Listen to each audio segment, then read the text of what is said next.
মুর্শিদাবাদে আস্ফালনটা একটু কম করতে বলেন। আমি যেদিন ময়দানে মুসলমানদের নিয়ে নেমে যাব না, সেদিন এমন ছাটা বাঁধা মাছ শুরু করব যে আপনাদের পতাকা বহন করার লোক থাকবে না। কেস ওরকম কেস আমাদের বহুবার জেল খাটা আছে। জনতা উন্নয়ন পার্টির প্রতিষ্ঠাতা তথা রেজিনগর ও নওদা বিধানসভা কেন্দ্রের জয়ী প্রার্থী হুমায়ুন কবিরের বিরুদ্ধে গঙ্গারামপুর থানায় লিখিত অভিযোগ দায়ের করল হিন্দু সুরক্ষা সমিতি। বুধবার দুপুরে সংগঠনের পক্ষ থেকে অভিযোগ জমা দেওয়া হয়। গত 26শে মে রেজিনগর একটি সভা থেকে হুমায়ুন কবির হিন্দু সম্প্রদায়কে নিয়ে বিদ্বেষমূলক মন্তব্য করেছিলেন বলে অভিযোগ।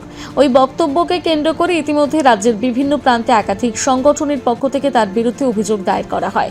সেই ঘটনার প্রতিবাদে এবার দক্ষিণ দিনাজপুর জেলার গঙ্গারামপুর থানায় লিখিত অভিযোগ জানালো হিন্দু সুরক্ষা সমিতি। সংগঠনের দাবি, হুমায়ুন কবিরের ওই বক্তব্য সামাজিক সম্প্রীতি নষ্ট করতে পারে এবং একটি বিশেষ ধর্মীয় সম্প্রদায়ের ভাবাবেগে আঘাত করছে। তাই বিষয়টি গুরুত্ব সহকারে তদন্ত করে প্রয়োজনীয় আইনি ব্যবস্থা গ্রহণের আবেদন জানানো হয়েছে। এই প্রসঙ্গে হিন্দু সুরক্ষা সমিতির দক্ষিণ দিনাজপুর জেলা সহ সভাপতি বিজয় দাস বলেন,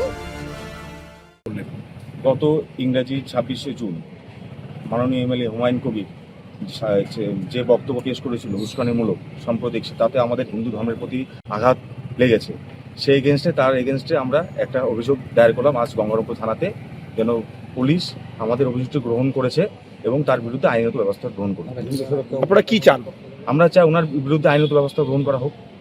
উনি এমন কি বিতর্কিত বক্তব্য বলেছেন? সেই বিতর্ক বক্তব্য এমন বক্তব্য ছিল আমাদের হিন্দু ধর্মের আঘাত পেয়েছি, সেই আঘাতের জন্য আজকে আমরা থানায় অভিযোগ দায়ের করলাম তার এগেনস্টে। কোন সংগঠনের পক্ষ থেকে? আমাদের হিন্দু সুরক্ষা সমিতি দক্ষিণ দিনাজপুর। গঙ্গারামপুর থেকে বিশেষ প্রতিবেদন, নিউজ টুডে।